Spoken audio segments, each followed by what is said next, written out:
दोस्तों, local for vocal तो आपने सुना ही होगा। किसी न किसी के मुंह से तो आपने सुना ही होगा। याद करिए, किसने कहा था लोकल फॉर वोकल?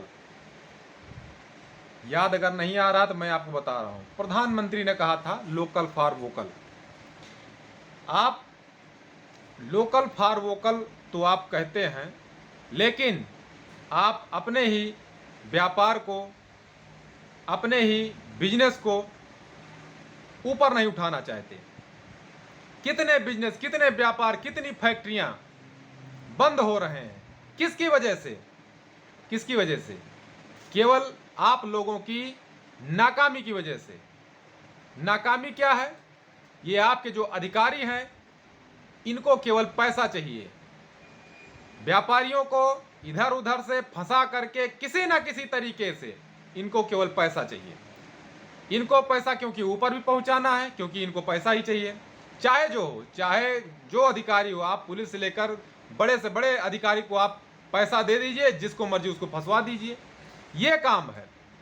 दूसरी बात, आपको पैसा अरेंज करना है अपने बिजनेस के लिए, कहां से करेंगे? लोन तो आपको सरकार देगी नहीं। कहीं ना कहीं से आप व्यवस्था करेंगे, खेत बेचेंगे, घर बेचेंगे, कहीं ना कहीं से आप व्यवस्था करेंगे। लेकिन क्या आप उस पैसे से अपने बिजनेस को व्यवस्थित कर पाएंगे? नहीं कर पाएंगे, क्योंकि ये जो दीमक हैं, ये जो दीमक हैं, ये आपको खा करके आपको खत्म कर देंगे। और सरकारें सरकारें सारी एक जैसी हैं, चाहे वो बीजेपी की हो, चाहे सपा की हो, चाहे कांग्रेस की हो, सब केवल यहाँ खाने के लिए बैठे हैं। सब, कोई भी अधिकारी अगर आपके पास आता है तो यही सोचता है कि 50-60 हजार रुपए 1 लाख रुपए आपसे वसूल लिया जाए। उसको केवल पैसा चाहिए।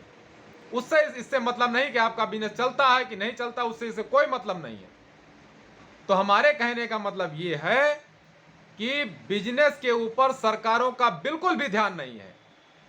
कोई भी हो, चाहे वो बीजेपी नहीं, कोई भी पार्टी आ जाए, बिजनेस के ऊपर, व्यापारियों के ऊपर सरकार का कोई मतलब नहीं। सरकार का केवल ये है कि जो इनके अधिकारी हैं, गुंडे के रूप में जो घूमते हैं, इनको केवल पैसा चाहिए, पैसा चाहिए बस। चाहे आप जहन्नुम से लेके आए, इनको पैसा। अगर नहीं पैसा देते, आपको प्रताड़ित करेंगे, आपको परेशान करेंगे, आपका बिजनेस बंद हो जाएगा, आपकी फैक्ट्री बंद हो जाएगी, आपकी मिल बंद हो जाएगी, कुछ भी होगा, लेकिन आपका बंद हो जाएगा। क्यों? क्योंकि इनको पैसा चाहिए। पैसा इनको चाहिए, घूस चाहिए, बस। क्योंकि सब दलाल हैं, चारों तरफ आपके दलाल बैठे हुए हैं। बिना दलाली के कुछ नहीं हो